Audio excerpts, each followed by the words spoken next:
Olá pessoal, bom dia, bom dia. Bom, é com grande satisfação e alegria que damos início a mais um dia, né, de semana acadêmica, aqui semana de economia. Sejam muito bem-vindos e tenhamos um dia maravilhoso. Então, inicialmente, só para a gente também entender um pouco mais da plateia e como o nosso convidado, muito obrigado, André, pela presença. Eu vou deixar ele se apresentar e apresentar a instituição que ele veio representando, porque, obviamente, ele fará com muito mais propriedade do que eu. Então, antes disso, deixa eu só entender aqui, por favor. Todos daqui são de economia, são de outros cursos, como é que... Quem não é de economia, levanta a mão, por favor. Tá, então todo mundo de economia. Todo mundo estudante de graduação, isso? Beleza. Mais para calouro ou mais para formando? De tudo. Beleza, legal. Pessoal, então, só antes de passar a palavra para o André, eu gostaria de apenas observar algumas coisas para fins de contexto, né? Primeiro que, dependendo também, claro, do momento do curso que vocês estão, eu também sou estudante da graduação, então nós temos acesso na nossa formação primária, né? Graduação daí é o começo do começo, e nós vamos vendo que existem, economia é uma ciência linda, né? E que existem diversas escolas, vertentes, interpretações. Então, o que será discutido aqui, naturalmente, eventualmente, também, quem sou eu para... Eu não gosto de rótulos, mas se alguém o tiver que fazer, que faça o palestrante, né? Mas, eventualmente, pode assumir a conotação ou pode coadunar com mais uma ou outras escolas. Então, eu gostaria de pedir, encarecidamente, também incentivar vocês à participação, porque eu acho que o desejo acredito que o André concorda comigo, o que nós queremos aqui, até pela proximidade dele aqui com vocês, a ideia é que seja um workshop, então é que haja realmente participação. Então não encarem isso de uma forma, nada do que será dito, como uma forma imperativa, coercitiva, de imposição de uma visão de pensamento. Todos vocês, todos nós, alunos, é natural que tenhamos dúvidas, eventuais discordâncias, e tudo por isso que nós estudamos, e etc. E cada um está livre para ter a sua identidade e construir a sua formação ao longo da carreira que a gente almeja ter, né? Essa é a minha visão, pelo menos. Então, por favor, se eventualmente, né? Eu vi uma ideia de um outro autor, eu penso de uma forma um pouco diferente.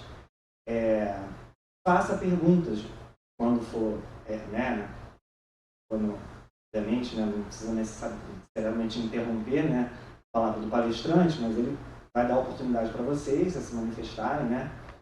Então, assim, eu acredito que a ideia aqui é essa, né? Lembremos-nos de uma época, na minha visão, virtuosa, em que, por exemplo, Conceição e Simonsen, está claro para todo mundo, Maria da Conceição Tavares e Mário Henrique, que os próprios, eles representavam, digamos, visões de pensamento econômicas bem opostas, tá? E os dois tinham o respeito mútuo, econômico, profissional, e convidavam um ao outro para debates acadêmicos, debates com respeito, com argumentação econômica. E, na minha opinião, isso é muito enriquecedor, isso é engrandecedor. Nós estamos numa universidade, num antro de divulgação, de prospecção de conhecimento. Então, eu acho que o que a gente tem que...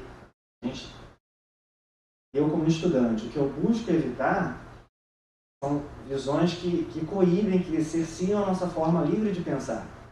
Então, poxa, isso até vale para, na minha opinião, para todas as palestras que vocês eventualmente também estejam participando. Está assistindo, não concordou, não tem uma outra visão. Nós ainda somos muito crus, somos estudantes de graduação. Mas sintam-se à vontade, não sintam-se inibidos, coibidos, eventualmente, não é assim que eu penso, vou levantar, vou embora. O objetivo não é esse. Se não for assim que você pensa, melhor ainda. Esse é o objetivo. Por isso um workshop. Então manifestem-se, por favor. Então, dada essa introdução até bastante prolixa, eu passo as palavras para o Alexandre Xandé. Seja muito bem-vindo novamente à nossa casa e está com você. Obrigado. Queria agradecer a todo mundo que veio aqui nesse workshop. É uma oficina, né? A gente podia chamar de... Então, fiquei pensando nisso que você estava falando e é realmente interessante conhecer dois lados da questão, né? Eu me formei na graduação na PUC-Rio, uma visão bastante liberal das coisas. E depois eu transitei para o lado heterodoxo. E agora fiz mestrado na FRJ, estou fazendo doutorado lá.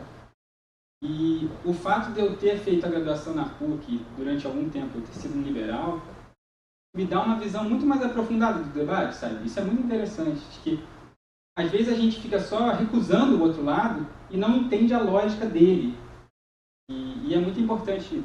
O lado de lá também não entende o nosso lado. Então, enfim, só esse comentário. Tá lá. Então, primeiro vou apresentar o projeto que eu estou aqui representando, é a Gazetinha da Guanabara. Perguntou quantas pessoas tem? Tem mais ou menos umas 6 pessoas, assim, entre economistas e designers. E a gente começou em 2019 e...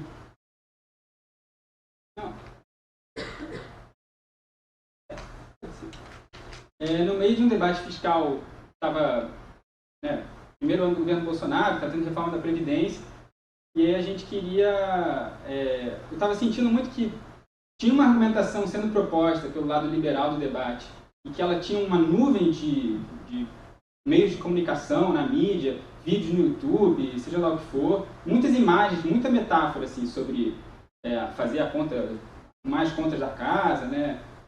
Não pode imprimir dinheiro, tinha várias imagens assim que você consegue usar. E o nosso lado, o lado heterodoxo, né? Não conseguia responder com a mesmo vocabulário diverso, facilmente apropriável pela população. Então ali eu representei a minha orientadora do mestrado, a Esther. Eu a conheci assim, ela estava atacando o teto de gastos, isso em 2016, quando estava sendo proposto o teto de gastos. E o discurso dela, esse discurso fiscal, né, é muito complexo para as pessoas pegarem. Então, meio que, por mais que ele tivesse um conhecimento, ele não conseguia se disseminar. E a nossa ideia é meio fazer essa tradução para uma imagem que você consiga se orientar. Rapidamente a ideia é que o teto esmaga as pessoas e tem um hippie em cima. Sabe? Entendi mais ou menos a lógica geral. A gente tenta fazer uns desenhos mais mostrando o mecanismo, né, da coisa. Então, aí, com esse processo de criar essas imagens, a gente conseguiria ajudar as pessoas a se posicionarem politicamente, conseguir definir o que elas querem, né? As pessoas nem entendem que o teto, enfim, esmaga, mas aí eu estou adiantando. E agora, esse meu projeto da Gazetinha, esse ano a gente lançou esse jornal semestral. Todo mundo pegou o jornal? Todo mundo? Quem não pegou tem lá atrás, não sei se faltou alguém. Eu tenho aqui também, se quiser. É um jornal, enfim, com parceria lá com o projeto da Unicamp, o projeto Transforma, e com apoio do Corecon, aqui do Rio. E é um jornal gratuito semestral, voltado a estudantes de economia, divulgando, enfim, o debate sobre desenvolvimento numa abordagem crítica, né? E aí, enfim, feito esse preâmbulo todo, só me apresentando, tinha me falado para exportar como PDF, né? Porque o PowerPoint às vezes degringola um pouco. Enfim, o pessoal designer da Gazetinha vai me matar. Mas, então, vou falar sobre desenvolvimento e crise ambiental, apoiado, enfim, com as coisas dessa edição do jornal. E a próxima edição, que vai sair em março, vai falar bastante sobre crise ambiental, agronegócio. Isso que a gente está preparando. Então, desenvolvimento e crise ambiental, né? Eu queria fazer propaganda desse estudo que eu conheci recentemente, que é da Fundação Friedrich Ebert. E enfim, tem essa propaganda aí na Globo, tá? Todo mundo já viu isso, né? O agro é pop, Eu só conheci o agro é pop. Parece que o agro é tech, o agro é pop e o agro é tudo. Eu nem sabia que tinha esses 3 fases, assim. E aí eles fizeram esse estudo que está bem completo, assim, batendo em cada ponto. O agro gera emprego, o agro paga imposto, o agro faz bem para nossas exportações, o agro gera PIB, o agro, sei lá, desmata. Então, se vocês procurarem o agro não é tech, o agro não é pop no Google, vocês vão achar rapidinho esse estudo. Eu achei bem legal, enfim, a gente vai ilustrar ele para o próximo jornal.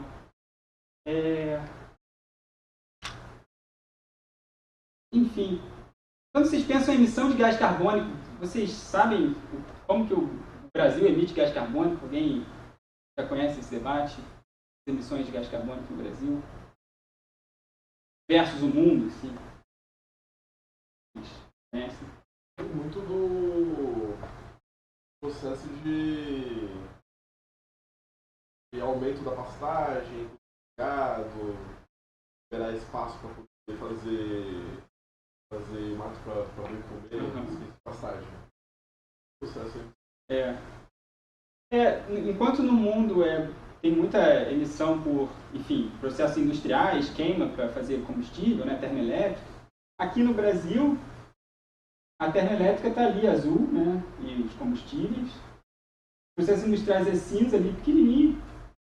E aí o vermelho é agropecuária, que muito é a fermentação entérica das vacas, né? Não sei se vocês já ouviram falar nisso. Vamos falar bonito, né? Afinal vai sair no YouTube. E o verde é a queimada. Então, quando a gente pensa, Petrobras está totalmente ultrapassada nesse debate ambiental, a gente não pode mais usar combustíveis fósseis, que isso está causando um aquecimento global. E você olha esse dado e, cara, a gente está umas casas atrás, assim. A gente ainda nem chegou a poder questionar o uso do petróleo, né? Porque a gente tem um agronegócio que está emitindo muito mais do que a termoelétrica. Então, assim, o bom das emissões de gás carbônico é que cria um indicador meio fácil, assim, e você consegue medir facilmente. Eu até estava conversando sobre a crise hídrica, que é difícil medir o impacto do agronegócio sobre a redução da água, né? Medir, né? A gente fala, não, qualitativamente eu sei que tem, se cortou a floresta toda, não está chovendo mais, tá? Mas como é que você mede isso, né? O gás carbônico você vê na cara, assim. Também gostei de botar esse mapa, assim, de onde é, né? Então, em 85, o vermelho é cana-de-açúcar e o roxo é soja. Enfim, o amarelo é desmatado, pastagem. E aí está muito pequeno, claramente, para todo mundo ver, principalmente quem está lá atrás. Mas eu acho impressionante localizar onde no mapa está a questão, porque as questões são regionais, né? Não tem desmatamento relevante aqui no Rio de Janeiro. São Paulo também transições de uso do solo, né? Enquanto Rondônia, Acre, o negócio está chegando lá, Pará muito, tem esse negócio aqui, Tocantins, Maranhão, oeste da Bahia, tem Cerrado lá. Se a gente localizasse. Mas também eu tô esquentando, tá, gente? Daqui a pouco eu vou fazer mais perguntas. Também o poder desse agronegócio, né? Isso aqui quantos por cento dos deputados federais de cada estado pertence à frente parlamentar da agropecuária, a bancada ruralista, né? Então, no Mato Grosso, 100% dos deputados que são eleitos lá são da bancada ruralista. O Amazonas também, Rondônia também. E dá para ver que a mancha está mais para a esquerda, né? Ela acompanha um pouco a fronteira agrícola. Assim. Então, o agronegócio... Eu acho muito interessante comparar esses dois mapas, né? Onde desmatou nos últimos 40 anos e onde se defende com unhas e dentes o agronegócio, né? O agronegócio ele ocupa o espaço político também, né? Tanto no legislativo, mas também no executivo. Esse estudo que eu fiz propaganda lá do Agro Não é Tech, ele comenta muito bem isso, e é conciso. Assim. Tá. Mas e aí, o plano é destruir o agronegócio, o que vocês acham? O que a gente deveria fazer? O pessoal fica falando de, não, então vamos fazer agroecologia. Qual seria o problema da gente parar com o agronegócio? Alguém tem ideias? Além do tamanho da participação do PIB, né? A gente é um país extremamente que usa o agro para boa parte da economia. Vamos dizer que atualmente a gente não pode abandonar o agro, porque boa parte da estruturação econômica do Brasil é pelo agro. A gente só pode desenvolver mais se o setor do agro estiver bem com a importância na cadeia produtiva, assim, né, e no PIB, no emprego, na renda. Quer falar? Não, acho que quando você realmente tem importância, assim, quando você já está tão preocupado com questões ambientais, isso não acho que não é tão relevante se preocupar com a questão da cadeia produtiva, assim, mas que acaba. Eu acho relevante é porque, mesmo que não seja importante para a produção alimentar aqui no Brasil, é relevante internacionalmente, né? Tipo, questão nutricional, por exemplo, né? Obviamente a China é a maior importadora de soja do Brasil. A maior parte da soja é usada para alimentar gado chinês. Aí, né, é a maior fonte de proteína para os cidadãos chineses. Aí, né, a China tem toda a política de a parte global, que são mais avançados de erradicação da pobreza, da fome. E aí, né, hoje existem alternativas de proteína, sim, mas a maior parte da produção realmente é de gado. E aí, transicionar a maior parte da dieta de milhões de pessoas é muito difícil. E como é uma economia nacional globalizada, a dieta de um lugar depende de inúmeros lugares. Está falando meio do debate da segurança alimentar mesmo, né? A importância desse insumo, assim, no mundo, né? Nem só no Brasil. Até porque o Brasil está passando fome, né? A segurança mudou muito aqui. Mas Não, interessante. Nesse estudo da Friedrich Ebert, ele fala muito sobre isso, de como tanta campanha midiática do agro, né, e aí ele cita, sempre tem um Big Brother que é um representante do agro, né, sempre tem. O agro está por toda parte na Globo. No debate, eu vi um debate outro dia, assim, há alguns meses, e aí alguém falou, não, porque o agro desmata. Aí o moderador pausou e falou, tipo, como se fosse fact-checking, assim, o agro não desmata. Continua, mas fala só verdades aqui, o agro não desmata. E é bem complexo isso. Então, como é que a gente vai começar essa discussão de desenvolvimento e crise ambiental se a gente vai dar uma carta branca para o setor que desmata pra caramba e polui tudo, e água e alimentos de baixa qualidade, etc. Eu acho que muito do trabalho é começar a tentar... O que é agronegócio, né? Vamos tentar abrir esse conceito, porque não existia a palavra agronegócio. Antes era latifúndio, sei lá... Eles criam um guarda-chuva assim, que une o cara que está na fronteira agrícola desmatando para botar gado extensivo com o cara que está fazendo soja ultramecanizada, cheia de química, no meio de São Paulo. E será que eu preciso do cara que está invadindo a Amazônia para botar gado, para fazer a minha cadeia produtiva? Né? Como é que eu consigo quebrar essa grande bancada ruralista que se formou, né? Essa coalizão gigante, assim? E falar, não, essa parte aqui eu quero, essa aqui eu não quero. Eu acho, enfim, eu não tenho resposta, estou só querendo botar as contradições do processo. Uma coisa que a gente vai debater também no próximo jornal é essa questão da assimetria monetária, né? Que o mundo tem países periféricos, como o Brasil, e países centrais. E tem uma questão da moeda, né? O real, eu não posso ir para os Estados Unidos com reais e comprar coisas. Né? Os Estados Unidos pode chegar aqui com dólares e comprar. E essa situação, na Argentina, por exemplo, né? Essa é a matéria que a gente está querendo construir. E a Argentina tinha uma situação financeira externa mais complicada que o Brasil, né? Enfim, pelo lado financeiro da dívida. Mas aí ela começou a sofrer muitas secas. Nos últimos 10 anos, a região sul do Brasil estava sofrendo, mas a Argentina está sofrendo muito mais. E isso acabou com o agronegócio da Argentina, e aí piorou muito a exportação dela, e consequentemente os dólares, e consequentemente uma situação que já era frágil externamente, entrou em colapso, né? E aí eles a inflação acelerou pra caramba e começaram a fazer medidas drásticas, digamos assim. Então, eu acho que a cadeia produtiva é bem questionável, várias coisas assim, se o agro está tão integrado à nossa cadeia produtiva, porque a gente está desmontando a nossa cadeia produtiva sem parar no Brasil. O Brasil era muito mais industrializado em 1980 e isso foi se desmontando muito. E não se constrói muitas políticas públicas para obrigar o agro a se adensar, né? Compra o seu trator daqui, né? Usa o fertilizante feito do petróleo pela Petrobras, sabe? Faz as coisas todas daqui, né? Compra as sementes da Embrapa, sei lá. Então, tem muito essa coisa do agro não tá sendo direcionado a ajudar o Brasil, né? Eu achei essa história da Argentina bem legal. Enfim, aí seria o Estado tentando... Historicamente, né, o Estado é necessário que ele intervenha nos setores que estão se desenvolvendo para que eles se organizem dentro do nosso país, né, e não fiquem importando tudo ou deixando os dólares lá fora, né.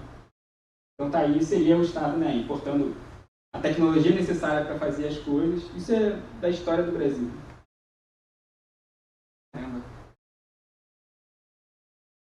Vou pular essa parte.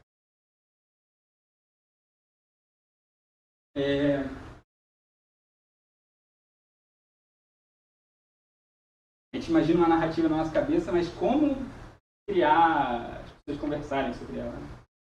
Vocês já ouviram falar em política orientada por missões? Política industrial, missões, Mariana Mazzucato?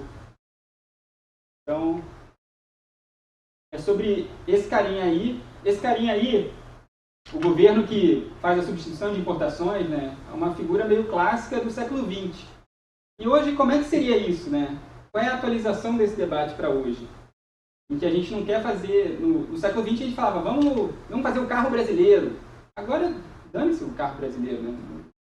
Não é isso que vai mover os corações. Então... essa ideia das missões... eu vou botar a carinha dela. Tem muita essa autora britânica, né, a Mariana Mazzucato. Tem esse livro aí que ela lançou. Ela é boa de divulgação, assim. Chama Missão e Economia. Esse conceito é associado a ela. É a retomada da política industrial. Tem essa ideia de o governo vai identificar os desafios que a população está propondo, né? Eu quero descarbonização, revolução digital, meio ambiente, sustentabilidade. Quero despoluir a Baía de Guanabara, né? Eu tenho alguma meta que não é econômica, né? Eu quero, enfim, ciclovia na cidade inteira, quero transporte público. E aí o governo vai organizar as metas e planejar para isso acontecer. E tem um exemplo importante aqui no Brasil que a gente categoriza como missões. Vocês já ouviram falar no Complexo Econômico Industrial da Saúde? Está super na moda agora, isso está super quente no Brasil nesse momento. Porque é uma política que está dentro do quadro lá dessas missões, né, da Mariana Mazzucato. O que vocês imaginam? Pode ser uma política de... eles vão mexer com o SUS, mas vão fazer isso levar para o desenvolvimento do país. Imagina alguma coisa sobre isso? Como que isso é diferente de só investir no SUS? Assim, o SUS ele utiliza diversos insumos para ele poder funcionar. Desde vacina, até o EPI do médico, a roupa de cama do hospital. Acho que parte da ideia desse complexo econômico de industrial de saúde é você conseguir trazer para o mercado doméstico a produção desses insumos e a partir dessa cadeia, acho que muito parecido com a cadeia, com o processo de produção naval que tinha com a Petrobras, em vez de você comprar a produção de fora, você passa a fazer essa produção doméstica. Isso começa a gerar emprego, renda dentro do país. Caminha um pouco nessa direção de você conseguir trazer para dentro esse mercado dinâmico. É bem isso, né? A ideia de uma política industrial orientada por missões, né? Ela é industrial, é produtiva, né? Os insumos, a vacina, a seringa, o EPI, o aparelho de ultrassom, a maca, etc. Orientada por missões, as missões são não econômicas. Quero saúde para a minha população toda.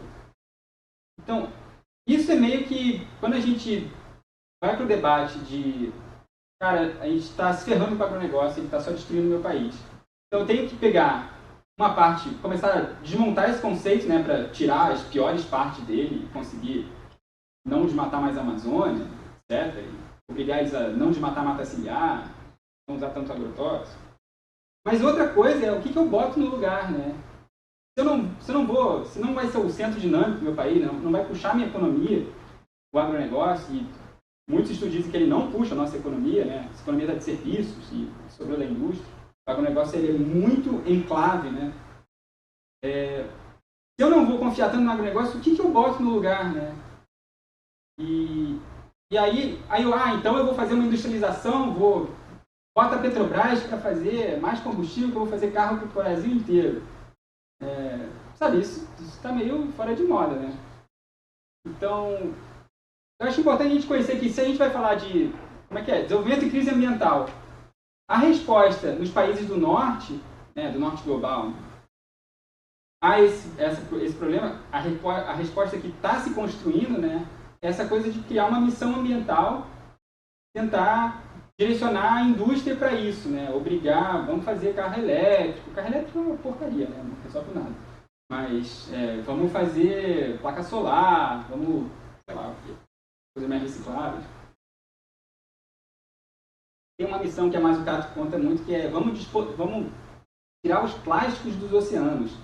Tem umas ilhas de plástico boiando no meio do Pacífico, né? E aí, como que eu paro isso, né? Aí envolve várias questões. Então, sim, esse aqui é o complexo de saúde. Eu pulei alguma.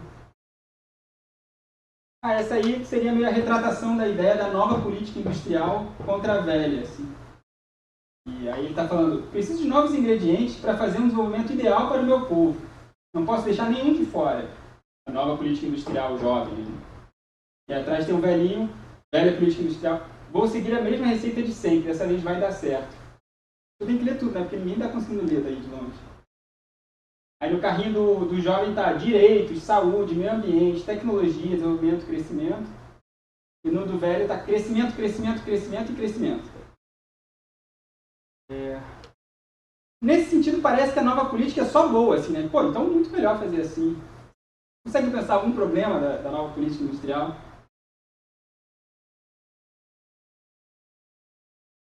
Acho que o grande problema, no sentido geral da uma mudança política industrial, é no sentido... Bom, primeiro, nosso país não é industrial, não tem uma base industrial complicada. Economicamente, o Brasil não teve desenvolvimento industrial, a gente se fortificou pelo campo. Eu acho que o grande problema é que qualquer tipo de mudança dessas, mesmo a que foca no estilo das missões, ela vai sempre cair no lugar de não necessariamente você está dando uma solução exata para um problema, não é uma crítica direta ao problema, é necessariamente só rearranjando as problemáticas que estão em volta do nosso sistema e, por esse rearranjo, tentando descobrir uma nova saída do que está dado já, um sistema já dado. Então, acho que é a primeira problemática. Olhando pela visão colocada entre comparação de um e outra, talvez a comparação da velha política com a nova seja só unicamente focando como se os nossos problemas fossem iguais aos problemas dos países do norte global. Então, acredito que, no geral, assim, é só uma grande ilusão e todos os conglomerados de incentivo a essa crise climática que estão rolando agora no mundo, como a ONU, que a gente tem basicamente várias instituições que estão tentando fazer esse mesmo trabalho sobre a crise ambiental, essa visão deturpada que é passada como se o problema ambiental fosse um problema generalizado no mundo como um todo. E ele não é um problema necessariamente de países específicos e que essa solução para outros países específicos é diferente de um para outro. Quem quer comentar mais alguma coisa?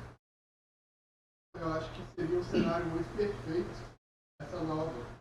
Se o mercado fosse perfeito e não fosse competitivo. É muito fácil porque falar que eu quero me industrializar com direitos, com o meio ambiente, só que o próprio mercado vai deixar. Os próprios outros países, outros mercados consumidores não vão deixar ser frequente. E além disso, a necessidade de investimento é abissal. Então, basicamente, a velha, você pode usar como exemplo, talvez os tigres asiáticos, né? Países que usaram a velha para conseguir esse desenvolvimento industrial. Mas a que ponto? Aqui sofreu populacional. Então, é complicado, mas chegar que a nova vai ser muito diferente, só com um investimento muito grande, afetando essas décadas. Interessante. Ao mesmo tempo, para não ficar tão radical assim, né, a gente tem o Complexo da Saúde, que é uma política orientada por missões super bem sucedida, das vacinas aqui. Então, não precisa ser, então não vai ter nenhuma missão, porque a gente é uma fazenda, né? A gente não vai fazer mais missão. Não tem indústria aqui. Na verdade, a gente tem que ver os potenciais, né, que a gente tem e aproveitar as brechas do desenvolvimento. Eu vou voltar aqui no mapa.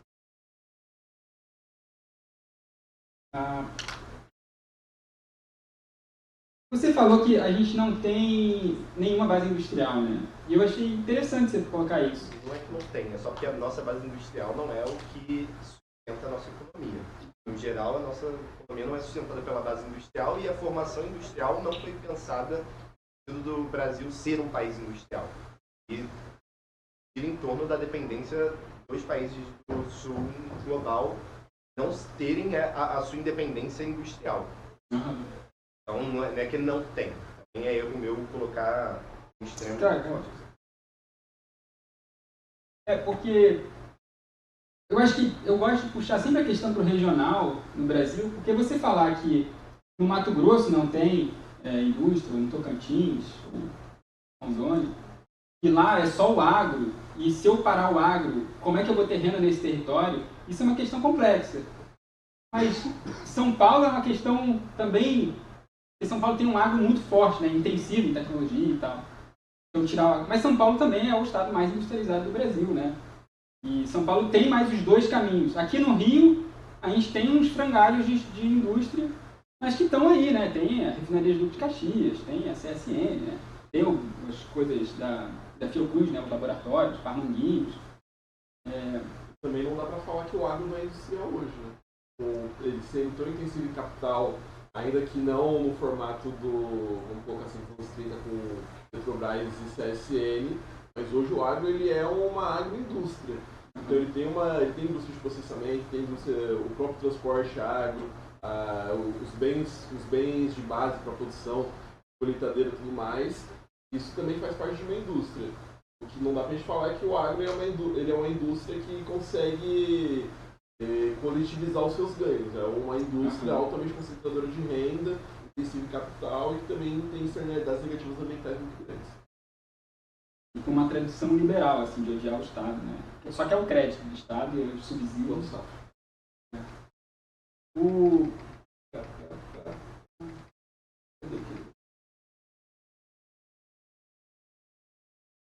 Nesse debate, né?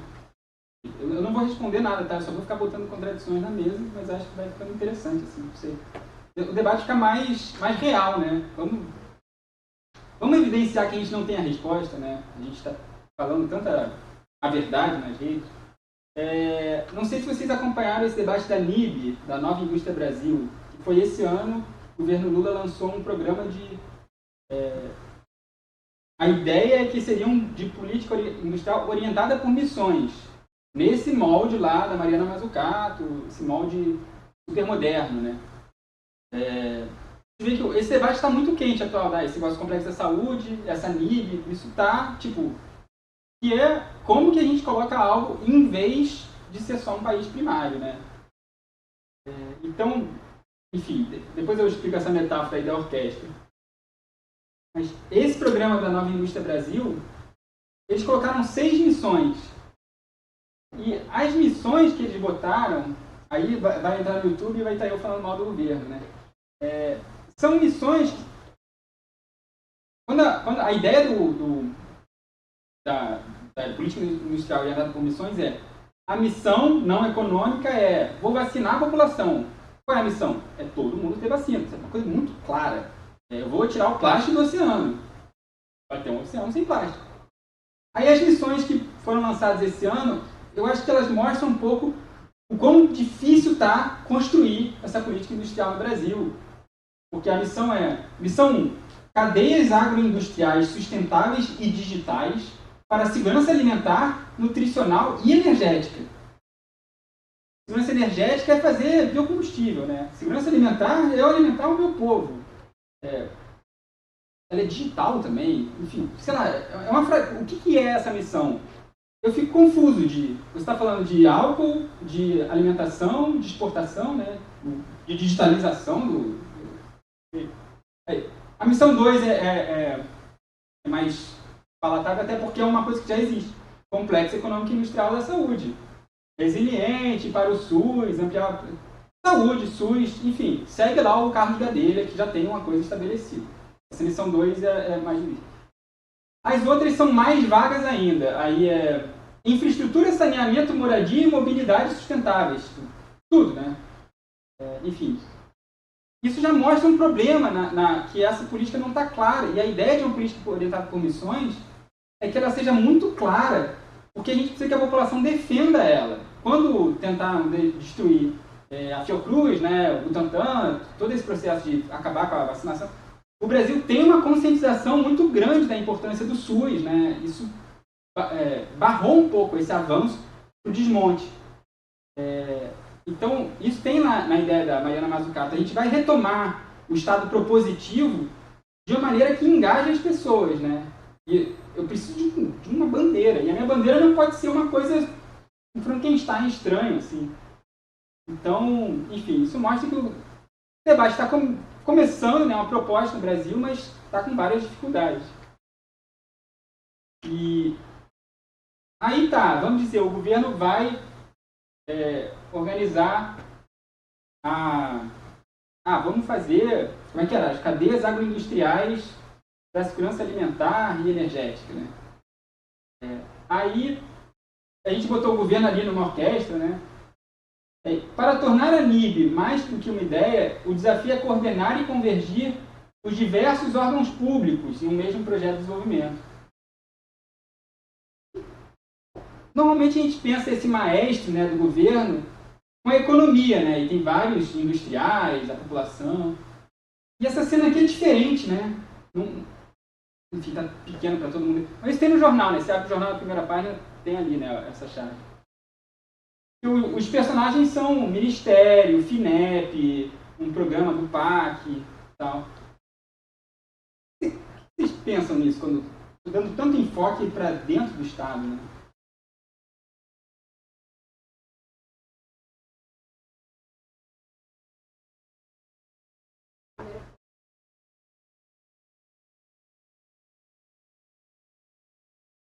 Como você acha?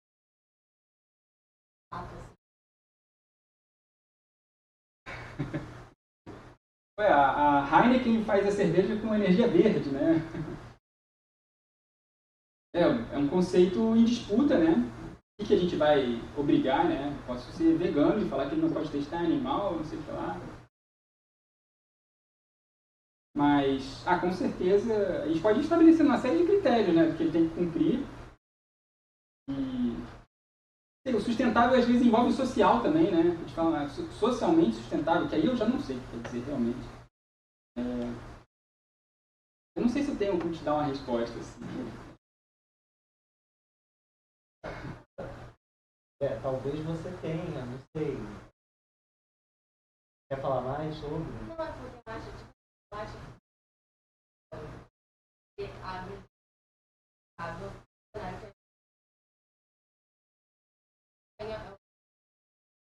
vejo como a versão de você a história.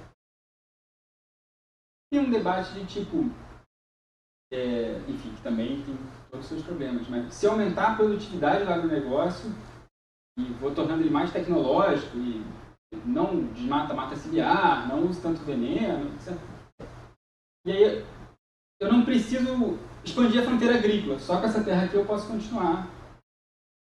E aí eu me tornei mais sustentável, né? Não sei se eu me tornei sustentável, mas se a gente ficar pensando em termos de tudo ou nada, fica muito difícil. A economia é cheia de contradições, né? Acho que assim, parte desse debate do sustentável, algo até que apresentei ontem no trabalho, é a grande questão de qual a orientação econômica do agronegócio. O agronegócio, de maneira geral, ele não produz para dentro do país, ele não produz alimento, ele produz mercadoria, e aí vai produzir soja, milho para virar ração em outros países, ou vai produzir soja e milho para virar ultraprocessado aqui no Brasil. Então, acho que o primeiro passo, talvez a gente pensar em como tornar um agronegócio, ainda que extremamente contraditório, algo sustentável, é ter essa reorientação novamente para o mercado externo.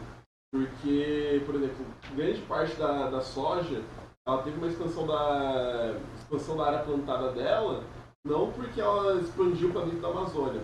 Esse processo de expansão para dentro da Amazônia, desmatamento, é muito mais por conta da pastagem. Mas ela substituindo outras culturas que já eram plantadas. Então, substituição do feijão, mandioca, do próprio arroz. Então, a gente tem uma redução dessas áreas plantadas com um aumento da área plantada da soja. Então, acho que parte desse processo de você pensar uma agroindústria sustentável é você passar a reorientar essa agroindústria. É você deixar de ela fornecer somente para o mercado externo e passar a ela ter uma missão de segurança alimentar para o mercado interno. Eu ia pensar alguma coisa mais.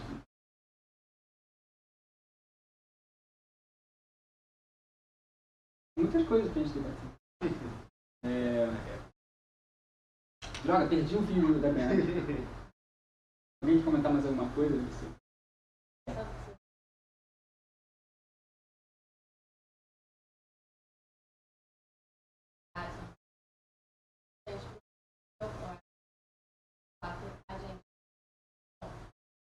acho que tipo, o problema do agro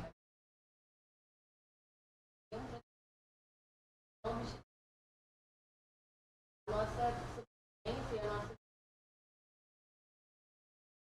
Então eu acho que não objetivando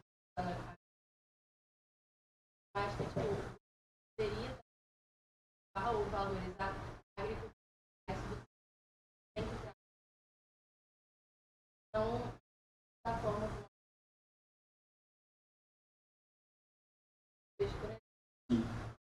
até os clássicos subsídios europeus à agricultura deles não venham para a cidade, fiquem aí no campo produzindo sua agricultura familiar, né? Políticas existem, isso. Posso escrever também? Na linha das suas contribuições, eu tendo a pensar um pouco nesse sentido, né? E a gente acaba, por causa dessa primária exportação, que é muito importante para a economia brasileira também, mas a gente acaba muito com essa mecanização, essa industrialização do agro, o agrotec, a agroporto, o agro. Mas como você falou, né, há alternativas. E, por exemplo, na Europa, por esses países europeus, é isso. Eles têm que ser protecionistas em alguma medida, porque, gente, os nossos estados são países europeus. Né? Minas Gerais é uma Espanha. Estou citando outros, né? Se a gente for para a região norte, nordeste, centro-oeste, onde a gente tem muito sul, enfim, o Brasil é um continente, é riquíssimo, né? Só que a gente tem muito, na minha visão, né, essa cultura, essa mentalidade, né, da questão da exportação, balanço de pagamentos, tudo é importante. Mas a gente também a gente tem insegurança alimentar no Brasil. Muito triste, nós somos campeões, ao contrário, no índice de Gini, né, que é um indicador que mede desigualdade social assim, no mundo. São mais de 180 países que compõem o índice. E nós vivenciamos insegurança alimentar. Nós temos pessoas que passam fome. E nós somos, assim, campeões de exportação de diversos produtos mundiais. O Brasil é líder. Como nós passamos fome? Eu vou deixar em aberto, né? Não vou usar, mas eu acho que é um debate complexo, né? Um complemento é só a gente ver o que aconteceu durante a pandemia de Covid-19 com a carne. A carne ela começou a ser sobrevalorizada no mercado externo e ficou desabastecida no Brasil, e aí os preços subiram. Então, enfim, essa orientação do agronegócio ao mercado externo tem grande contribuição para o problema da insegurança alimentar no país. E a lógica de preços, a gente poderia pensar, o governo já fez algumas estratégias no passado, não necessariamente só alimentação, mas eu não quero citar os governos e tudo, eu também não... Mas, enfim, combustível, por exemplo, é sempre um dos que é da base da cadeia produtiva, né, e que impacta tudo, por exemplo, inflação, que é sempre queridinha, né, até da ortodoxia nos debates de política monetária. Então, por exemplo, combustível, que tem seguido, a gente tem, né, um monopólio, e que tem seguido uma paridade de preços internacionais, né. Então, por exemplo, no último governo, né, anterior a esse, houve uma estratégia de tentativa de controle de preço, mas é isso, né? Se a gente segue, conforme o colega falou, uma paridade internacional de preço, né? Porque se coloca no lugar do exportador, né? Ele exporta, ele ganha em dólar, né? Mas, poxa, ele tem mercado consumidor, ele tem demanda externa, né? A nossa exportação é um atendimento de uma demanda externa, né? Ele tem demanda externa, paga aquele preço, né? Preço de equilíbrio no mercado externo. Para que ele vai vender no país dele mais barato, né? Qual o incentivo econômico-financeiro dele para isso, né? Isso na economia, né? Isso é tratado como spillover, não é uma falha, não é uma alguns esses desvios até para a ortodoxia neoliberal, digamos. Nesses casos, eles aceitam uma intervenção estatal. Seria uma intervenção limitada a casos em que, digamos, há desvios, né, em que o mercado não seria perfeito. Claro, defendendo o livre mercado, mas enfim, também não vou polemizar entre as escolas. Mas é um debate complexo, E aí, você vai fazer o quê? Aí você vai penalizar o exportador? Ele está seguindo a lógica dele. Ele quer lucrar. E assim, até na empregabilidade da mão de obra, se você pensar na automação, nas máquinas, nos equipamentos industriais, né, no capital fixo em si, quanto mais automatizado o processo, ok, pode até ser mais produtivo, aumenta a produtividade, aumenta a capacidade produtiva, mas também está empregando menos. Está empregando menos. Se você tivesse grandes comunidades, pequenos produtores que empregam mão de obra local, seria menos produtivo, provavelmente iria agregar menos ao produto, em termos de PIB. Poderia ser menos produtivo, mas também no caso de mim nem tenho as respostas, nem quero aventar chegar perto desse. Estou só levantando perguntas. Vou continuar a apresentação. Senão eu lembrei o que eu ia falar, mas vamos seguir aqui, só para manter a ideia que eu tinha imaginado. Muitas vezes a gente está falando aqui, então precisa de um direcionamento estatal mínimo, né, para minimamente o agronegócio não desmatar mais a Amazônia, ou produzir mais alimentos para a gente, ou não focar só em um produto que a gente exporta, e aí quando param de comprar a gente se dá mal. Mas para essa atuação estatal, muitas vezes acho que a gente passa a graduação inteira de economia tratando o Estado como o Estado, como se fosse uma coisa só. E aí você vai ver na prática, enfim, tem a União, os estados e os municípios, tem as agências estatais, tem um monte de ministérios e secretarias, e bancos públicos e tal. E cada uma delas tem funcionários concursados, né, que estão lá, tem toda uma burocracia subdividida em várias partes, assim, que vai ter suas próprias visões do processo. Para que serve a FINEP, né? Para que serve o PNDES? Os funcionários dele têm uma visão. E se você chega lá, você virou presidente e vai falar, não, vamos fazer a missão da segurança alimentar. E o cara fala, cara, a segurança alimentar a gente consegue liderando, o livre mercado vai fazer ela. E o cara é um funcionário concursado. Muitas vezes a gente não discute o Estado para dentro do próprio Estado, né? Como que a burocracia vai se organizar. E nessa literatura da Mariana Mazzucato, né, da Desenvolvimento por Missões, ela fala muito disso, né?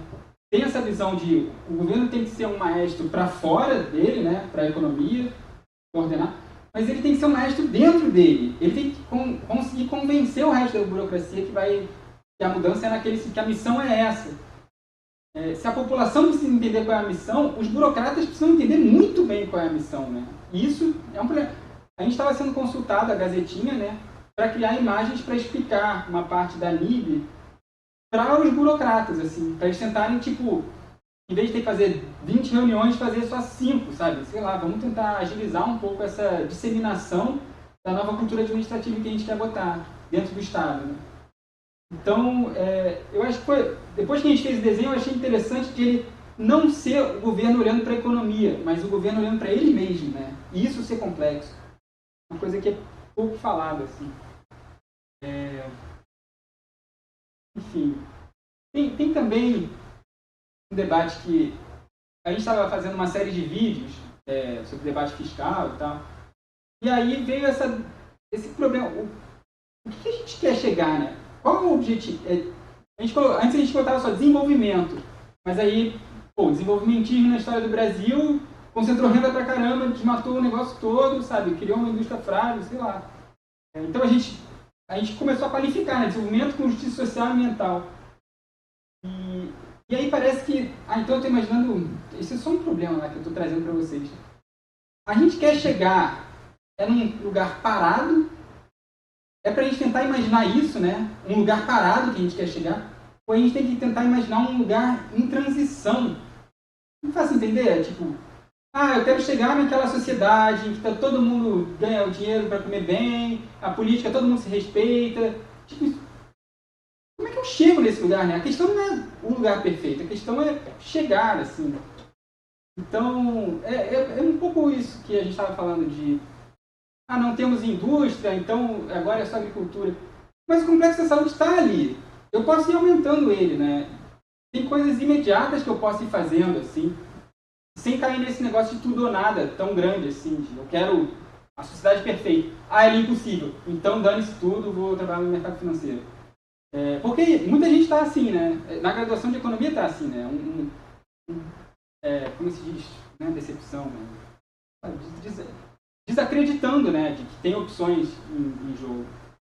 E isso eu acho que faz parte desse ciclo retroalimentador de comunicação que a gente vive e que fica polarizando muito, né, os conceitos, né, em si, sem abrir espaço para as brechas, né.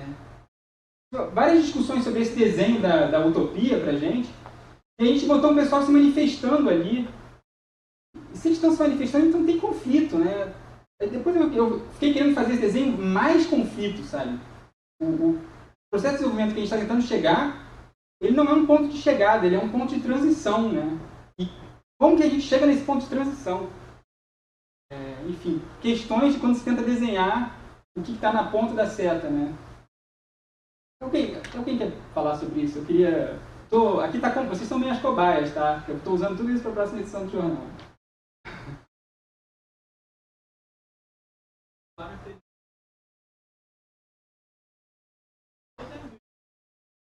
Tem que ser desenvolvido dentro do país ou algo importado, não conhecimento. Por exemplo, o agro é uma boa, só que vem de fora. Não sei se Por que ela é boa? No sentido de maquinário, é muito automatizado, só que não usa tecnologia brasileira. É algo que compra de fora e você só usa. Até onde é vantajoso só comprar de fora e usar, e até onde é vantajoso desenvolver tudo no país. Porque, não sei a porcentagem exata, mas o Brasil tem uma falta de mão de obra especializada. Então não seria esse desenvolver a indústria diretamente externas, pegar máquinas, outros insumos de fora? Acho que sim. Acho que tem essa questão do Brasil é tão grande que a gente consegue se imaginar totalmente independente, né? Tipo, no Uruguai você não vai imaginar que eu vou ter tudo lá, né? Complementando ou... Até na minha visão, tudo depende da forma que a gente vai pegar as máquinas de fora. Uma coisa é a gente comprar uma máquina e a gente só botar ela para funcionar. Quando a gente comprar expertise, um país pega a expertise da máquina, compra funcionários que conhecem aquela máquina, são construtores, ele dependendo de como seja investido, ele pode pegar essa expertise, fazer com que profissionais, a partir dessa tecnologia, desenvolvam outras. Então, acho que seria muito dependendo. Vou pegar a máquina só para ela cumprir o função, ou eu vou pegar a constituição da máquina. Pensei uma coisa interessante nesse debate, que quando a gente estava vendo esse jornal, eu insisti muito em a gente colocar o complexo da saúde, porque é uma experiência real, né, que aconteceu. E a gente fica discutindo a teoria da política por missões, lê o livro lá da Mazzucato, tudo muito abstrato. E na política do complexo da saúde, eles têm muito claro que a gente precisa ter autonomia para criar as vacinas e os remédios e tudo mais, não só para eu parar de importar eles, que a gente importa um monte, e é uma questão na nossa balança comercial, mas porque tem doenças que só tem aqui, ou só tem mais aqui, e a gente precisa ter a capacidade tecnológica para orientar o desenvolvimento tecnológico também, né? Não é só para reproduzir. Por exemplo, a vacina contra a dengue não é uma prioridade para um europeu, né? E ele só vai fazer isso um dia se ele for ter lucro vendendo para mim. Enquanto se eu tenho laboratório capacitado aqui, talvez eu possa importar as outras vacinas, sei lá, não entendo muito da área de saúde, importo sarampo, X, Y, mas a da dengue eu faço, né? Eu tenho que ter a capacidade para resolver os meus problemas, né? Aliás, a Embrapa criou-se o agronegócio, né, da soja, foi tecnologia nacional, né, na Embrapa. Mas tem esse debate de... Perdi o que eu queria falar. Acho que só tem duas coisas para falar do que o primeiro colega falou. A primeira é, tipo assim, qual que é a vantagem de só comprar máquina e ligar ou qualquer... Acho que primeiro a gente pensar no bem-estar. O cara que está lá na ponta do negócio, obviamente que é muito melhor para ele comprar um produto mais barato e só ligar a máquina e está funcionando. Mas acho que também a gente, assim, ele não tem essa obrigação, mas é importante a gente conseguir olhar a sociedade como um todo e enxergar qual que é a externalidade positiva ou negativa que aquela compra pode ter para a sociedade. Então eu, pelo menos, vou defender que o cara compre, ainda que mais caro, dentro do território nacional, porque dentro desse território nacional você tem toda uma cadeia produtiva que está submetida à produção daquela máquina. E a outra questão sobre a mão de obra especializada é só a gente pensar em quantos engenheiros são Ubers. Então a gente tem mão de obra especializada, a gente tem mão de obra sendo formada. A cada ano aqui da UF, por exemplo, sai uma turma de 50 engenheiros de mecânico. Mas quantos desses têm um emprego especializado para ele? Qual que é a perspectiva de mercado de trabalho que a gente tem para aquele engenheiro quando ele é formado? E aí isso cai muito dentro daquele debate que teve muito tempo atrás, que infelizmente vocês não vão pegar os tempos de ouro do Brasil voando na economia internacional, mas é quando a gente tinha o Ciências Sem Fronteiras. A gente formou muita gente capacitada, a gente formou muita gente fora do país para voltar. Só que quando voltava não tinha mercado de trabalho interno, então eles tinham que ir para fora. E aí isso criou esse fenômeno de fuga dos cérebros. Então o grande problema não é a mão de obra que a gente não tem, a gente tem pra caralho, tem até demais às vezes. Mas a gente não tem um parque industrial formado para que aquele estudante, aquele recém-engenheiro formado, possa atuar. Posso, na linha do... Só amarrar dois conceitos. Claro. Você falou das externalidades, né? Então, argumentos pró eu ter uma indústria aqui, não precisa ser toda, né? Mas eu ter... E subindo nas cadeias, ocupando os pedacinhos da cadeia produtiva, tem mais um ou outro aqui. Argumento 1 é essa da externalidade, né? Pro fazendeiro lá, comprar o trator nacional é mais caro. Então, numa lógica simplesmente de qual é o preço mais barato, ele vai comprar o de fora. Ele não está captando, quando ele faz essa decisão, a externalidade positiva de quando ele compra um nacional, tem um outro nacional que se beneficia, né? Então, para o Brasil, tem mais bem-estar nele comprar aqui. E eu poderia criar um subsídio, né? Eu tributo o vendedor de trator nacional, subsidio o trator. Eu poderia rearranjar a estrutura tributária para organizar que ficasse mais barato para ele comprar o nacional, né? Se o benefício é maior. E além desse argumento de eu pensar a economia como um todo, né, as externalidades, tem a questão da eficiência dinâmica, né? Não só a eficiência estática de agora. É mais eficiente eu comprar o trator, a vacina da Covid é melhor eu comprar de Oxford. Isso é estático, nesse momento. Mas, dinamicamente, é importante eu produzir a vacina, porque eu vou ficando... Esse mercado está sempre em transição, né? O mundo está sempre mudando. Então, o que é eficiente estático agora, é mais barato comprar mais lá de fora, não é a longo prazo, porque aí eu vou ficando dependente lá de fora e, no futuro, eu estou tendo que importar tudo, né? E aí não é mais barato. Então, esses são dois argumentos de teoria do desenvolvimento, né? De por que a precificação da gente individual dá uma falha, assim, né? Parece bom para o cara, mas é ruim para o sistema como um todo. E no tempo. Eu pego completamente carona na sua fala. E é nesse sentido. Nós temos várias instituições, aí entra no outro caso do papel do governo central, né, coordenar esses esforços, uma Fiocruz da vida, etc. E, por exemplo, a gente pensar em questão, e aquilo que você falou, comparando até com o Uruguai, né? No continente, né? A questão do alto fornecimento. Se a gente pensa numa Amazônia, e a Amazônia não é só nossa, mas, enfim, tem grande extensão dela, a indústria bioquímica, ela também está em voga no momento, ela está sendo explorada pelo mundo. Então, eu tenho alguns conhecidos que moram no Acre, etc. De vez em quando eu gosto de conversar com eles para cá. A Amazônia tem bases de pesquisa assim, do mundo. Então, dependendo de onde você vai, pega um barquinho lá, eu tenho muita vontade de conhecer. Você encontra institutos de pesquisa alemães, encontra institutos de pesquisa.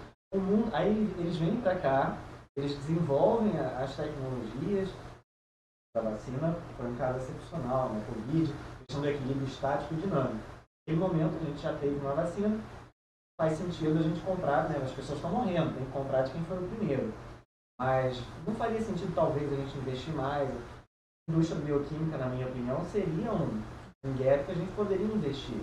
E aí vem esse pessoal de fora, vai na Amazônia, cobre coisa, faz a patente, né, internacional, uma coisa que a gente tem aqui, né? Talvez a gente não esteja olhando. Você vê, aí os caras fazem a patente e viram exportadores mundiais. E a gente está aqui, né? Mas talvez o que agora eu vou avacalhar com a minha imagem pública, né? Mas aí como que o governo pensa? O governo anterior estava matando a vontade para poder desenvolver, né? Sei lá, floresta boa, floresta derrubada, vamos aumentar o agro. É isso.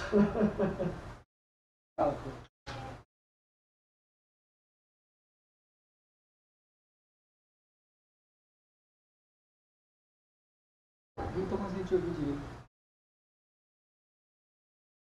Sociologia. Eu queria pontuar uma coisa que ele falou sobre os engenheiros, que a gente estava debatendo pela questão da Odebrecht. Quando ela quebrou, se fosse em outros países como Estados Unidos, o governo teria meio que se apossado da empresa. Isso é uma coisa que a gente também não vê no Brasil, né? Essa parte do Estado e do investimento. Eu não entendo muito de economia, como todos que estão aqui. E até mesmo a parte que ele falou sobre a Amazônia. A falta... Alguém vem de fora, faz uma pesquisa na Amazônia, encontra o produto, a patente, enquanto o nosso próprio investimento, nosso próprio país não procura esse investimento. É uma coisa que a gente debate muito na sociologia, essa visão desse descaso. Vão virar em algumas empresas que eles acreditam que são grandes produtores, porque estão rendendo atualmente, e aí simplesmente não vão pensar num projeto a longo prazo. Ou quando pensam, acaba tendo acaba tendo uma queda e daí as pessoas simplesmente estão vendo o que está acontecendo no momento, e não no projeto de anos. Mas a questão que ele falou da Odebrecht, sobre a gente tinha uma empresa que estava gerando emprego. E aí ela quebrou e não houve mais investimento. Se fosse muitos países, Estado teria sim se envolvido. Era um momento de desmonte, né? Pega um jornal. Ali atrás e aqui na frente. Deixa eu ver o que eu botei depois. Seria eleição. Já foi muito tempo ou como é que tá? Vamos encaminhar para um encerramento. Já foi 1 hora de... A gente tem... Na Gazetinha a gente fez esse esquema conceitual da atuação do Estado na economia, que eu acho que ajuda muito a entender. Eu apresentei aqui na Semana dos Calouros, acho que você estava... Você também estava. A relação entre o gasto, ele vai gerar uma política pública que direciona a economia para algum lado. Isso é essencial para o desenvolvimento. Né? E aí, enfim, o governo vai gastar em...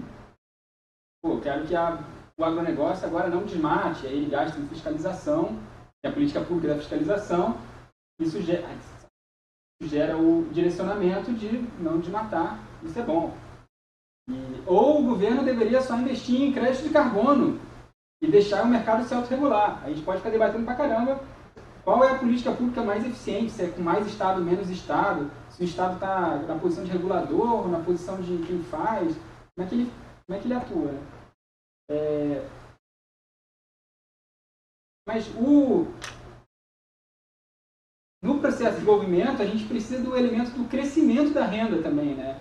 Se eu não tiver um aumento do emprego da minha população, por mais que eu não esteja de maior fiscalização rolando e todo mundo vacinado, se a população está pobre, isso vai começar a dar problema, o pessoal vai desesperar e vai desmatar de qualquer jeito, vai fazer garimpo ilegal, né? E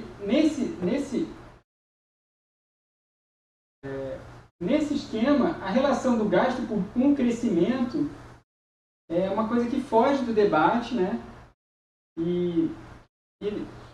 Enfim, é difícil conectar tudo de uma vez, né? Mas eu botei adiante.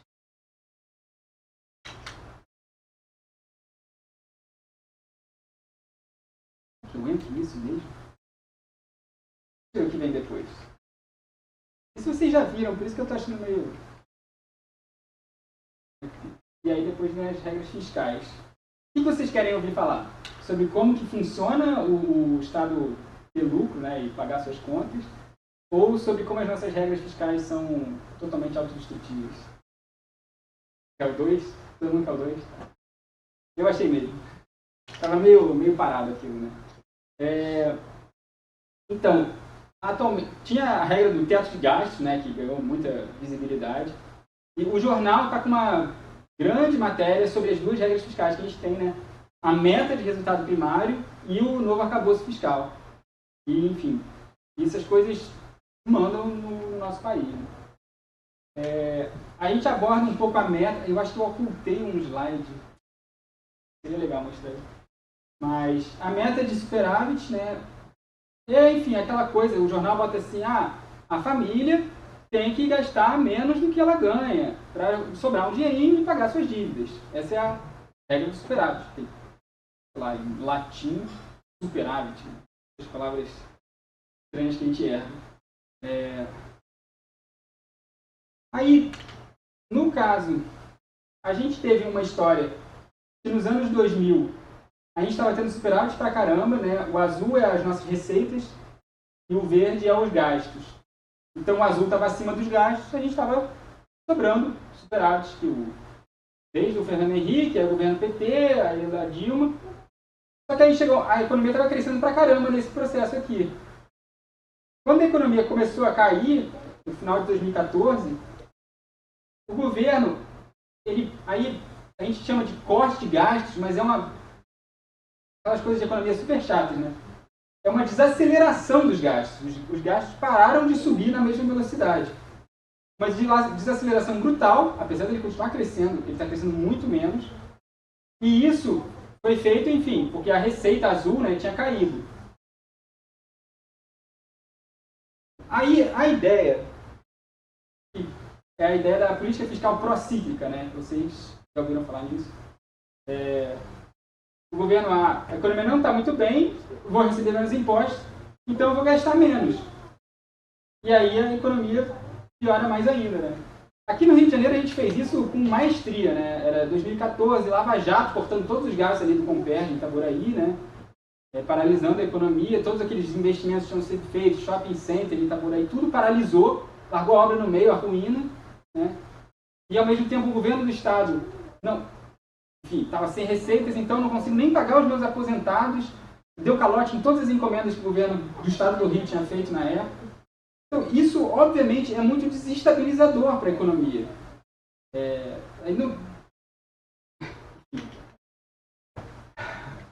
Muitos assuntos. Eu acho que eu tenho que fazer uma palestra com menos assuntos, porque senão vai acumulando demais na minha cabeça.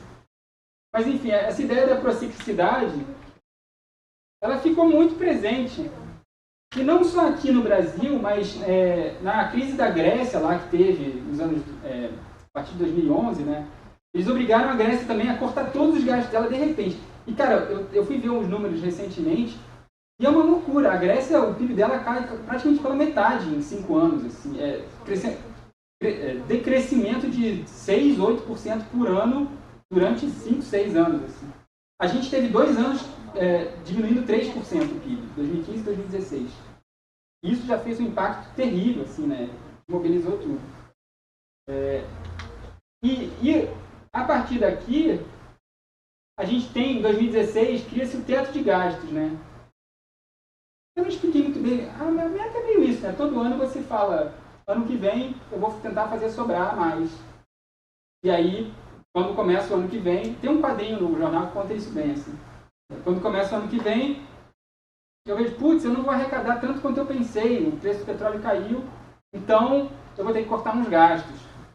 E isso está agora na capa do jornal, está toda hora a ideia do contingenciamento. O governo está estudando contingenciar mais 15 bilhões, está toda hora no jornal. Seja porque, caramba, mais umas pessoas se aposentaram, o direito delas, mas isso aumentou o gasto público acima do que eu tinha previsto. Então, para eu manter sobrando dinheiro, já que uma galera resolveu se aposentar, eu vou ter que cortar o dinheiro da política de investimento na UF, sabe? E é muito doido mesmo, porque as coisas que ele pode cortar são as coisas mais frágeis no orçamento, né? Que não tem uma lei obrigando a você investir na UF, sei lá. Então, a lei que tem isso o governo vai garantir a educação pública de qualidade, né? Tem umas leis meio vagas, assim. Não tem uma lei, né? A Constituição diz umas coisas assim. Mas não tem uma lei falando, ele vai gastar 700 bilhões nisso. Então, aí tem a lei que obriga você a gastar no aposentado, né? Se o aposentado do INSS se aposentar, você tem que pagar a aposentadoria dele.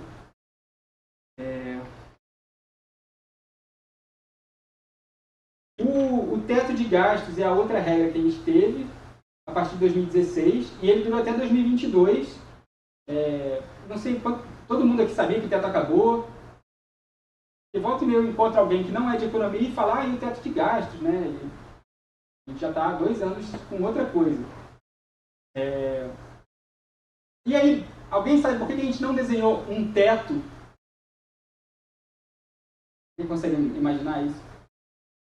Na regra do teto, você limita o quanto você pode gastar, mas os gastos sociais eles continuam crescendo ao longo do tempo. E aí o teto ele não é simplesmente você faz o gasto só, enfim, ali daquela margem. Ele começa a você obriga o governo a decidir qual gasto é mais importante que o outro. Então faz gastos sociais reduzirem ao longo do tempo. Por isso que, nesse caso, tem uma bigorna reduzindo tudo, porque está reduzindo os gastos sociais ao longo do tempo, que na verdade tem necessidade de crescer. A ideia do teto, até estava conversando com meu tio, aí ele, não, mas um teto é bom, né? Não é bom que o gasto vá até o céu. Pode parar em algum lugar. Parece que o gasto está chegando no teto, né? E a gente substituiu esse exemplo por uma bigorna esmagando, porque a ideia do teto de gastos, né, desse congelamento, é que não é os gastos que estão chegando no teto, é o teto que está chegando e esmagando os gastos. Porque as pessoas estão se aposentando cada vez mais, né? Eu botei aqui esses gráficos? Botei aqui. Tem no jornal isso, né? Estou só passando por alto. Aqui em 2016 e 2022 foi a duração do teto de gastos, né? Então, essa bola é o mesmo valor, as duas bolas. O governo tinha que gastar a mesma coisa em 2016 e 2022. É a regra do teto. Só que o INSS, né, o governo federal, ele tem que pagar os aposentados. Isso é direito dos aposentados. Se eu fizer uma reforma horrível que as pessoas vão se aposentar com 100 anos, não sei o que mais, né, não vai ter direito para as mulheres, não vai ter sei lá o quê, eu só consigo implementar isso aos poucos. Para os próximos 5, 10 anos, o pessoal já tem os seus direitos adquiridos, então eles têm que se aposentar. Então, a Previdência é uma coisa que não importa o quanto o editorial do Globo fale que a gente tem que fazer mais uma reforma da Previdência, ela vai continuar aumentando o gasto dela. Então, se o teto está parado e tem uma coisa aqui dentro dele que está crescendo, né, esse vermelho, né, que antes era 42%, em 2022 já era 48%, ele vai espremendo o resto das coisas. A Previdência é enorme, né, no orçamento do governo federal. Então, essa questão da Previdência é central. E hoje a gente está com esse NAF, né? Eu tirei o quadrinho lá. O NAF ele é parecido com o teto. A ideia é a seguinte, aqui é uma base de dados que inclui outros gastos, então, onde era o teto de gastos, está crescendo 1% ao ano. Mas o teto obriga a crescer 0% ao ano. Quando eu mostrei as duas pizzas, elas tinham o mesmo valor, era 0%. Aqui está incluindo algumas outras coisinhas que puderam crescer nesse período. Precatórios, sei lá, fortalecimento de estatais, umas coisas assim, que não são tão relevantes. Então, aqui foi o crescimento de 1% nesse período. No governo do PT, né, até 2014, o Brasil estava crescendo os gastos em quase 7% ao ano. No final do governo FHC, estava crescendo 4,6% ao ano. O novo teto de gastos, né, esse NAF, ele tem uma regra meio chatinha de entender, mas o importante dessa regra é que ele cresce entre 0,6 e 2,5. Eu estava vendo umas estimativas lá com o Pedro Rossi fez uma apresentação, em que se o teto de gastos, pelas regras dele, o NAF, puder crescer 2,5% ao ano, isso dá para aguentar a velocidade que a Previdência cresce. Então eu não preciso cortar. Se eu ficar crescendo 2,5% ao ano, a Previdência não esmaga o resto. Se eu crescer menos que 2,5% ao ano, a Previdência está ocupando mais pedaço do meu orçamento. Então a gente está bem numa situação próxima a um teto que fica esmagando os gastos, né? Essa é meio a margem que o governo atual tem para criar uma nova política industrial, né? Querer fazer qualquer coisa nova. Ele tem essa luta permanente de que ele não consegue aumentar o gasto dele, porque a Previdência fica ocupando tudo. Tem outras obrigatórias também, os pisos de saúde e educação, eles também aí tem uma lei que fala, você vai gastar tanto, né? Vai gastar 18% da sua arrecadação, você tem que gastar em saúde. Se a sua arrecadação dispara, você tem que gastar muito mais. Só que eu tenho um teto, então aí a linha azul, né, seria saúde e educação, esmagando essas despesas discricionárias. O investimento na UF está na despesa discricionária. Investimentos em geral, ciência e tecnologia, isso está no jornal, né? 80%, 90% do valor é discricionário, ou seja, não tem uma lei que obrigue a gastar nisso. Então, o debate atual, e até a gente fica sempre especulando o que o Haddad vai propor agora, tem um debate permanente. O da Previdência parece que é muito difícil de mexer, mas esses pisos da saúde e educação, que são muito determinantes, são muito rígidos, você vai ter que gastar bastante com saúde e educação, esses talvez caiam. Talvez a gente veja, nesse ano ou no próximo, o governo tentar modificar eles para não crescer tanto a saúde e educação do Estado. Mas, o que vem depois? Como é que o governo vai fazer uma nova política industrial, né? Como é que ele vai conseguir redirecionar a economia para fazer um agronegócio que seja mais aderente aos nossos interesses, né? Ou fazer uma coisa que substitua ele como a nossa dependência dele? Para as exportações, para poder ter menos agronegócio e não falir que nem a Argentina está falindo, né? Como é que o governo vai conseguir ter esse direcionamento todo se ele está tão limitado no campo fiscal, né? Enfim, e no plano político, se a bancada pluralista manda nesse governo, é bem complicado, assim. Enfim, mas a gente precisa ter consciência dessas coisas. Vocês têm perguntas? Eu queria encerrar por aqui mesmo. Eu posso mostrar processo de desenho. Esse é do 6. Não, eu queria mostrar outro.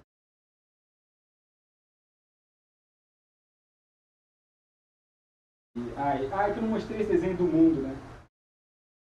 Mas isso é a gente num aplicativo chamado Magma, que você consegue desenhar online. A gazetinha é toda online hoje em dia. E aí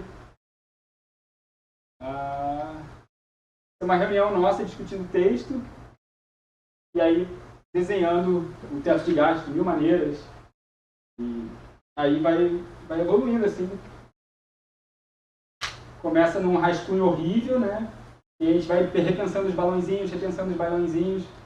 E aí toda hora alguém pergunta, mas essa indústria privada aqui é estrangeira ou é nacional? Aí, putz, tem que pesquisar mais. Esse processo do Complexo da Saúde foi infernal, porque eu estudava, a gente criava um desenho, aí eu ia falar com a amiga minha da Fiocruz. Ela falava, tá tudo errado. Aí me explicava tudo de novo. Aí a gente refazia o desenho totalmente e tal. Aí achei que eu tinha entendido tudo. A gente fez o desenho final, como tá aí no jornal, tem um desenho do Complexo de Saúde. Aí ela olhou e falou, tá tudo errado. O SUS é no centro, o Complexo de Saúde é centrado no SUS. Você botou a indústria no centro, porque eu estava falando de política industrial, né? Aí ela falou, tá tudo errado. Então, enfim. É isso, gente. Obrigado.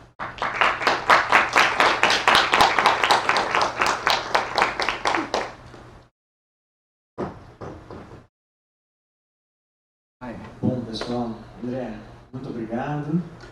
Deixa eu dar minha cara a tapa aqui também, né? Então, em nome do PES, em nome da Semana Acadêmica, muito obrigado pela sua presença, aceitar o nosso convite, pela gazetinha representada por você.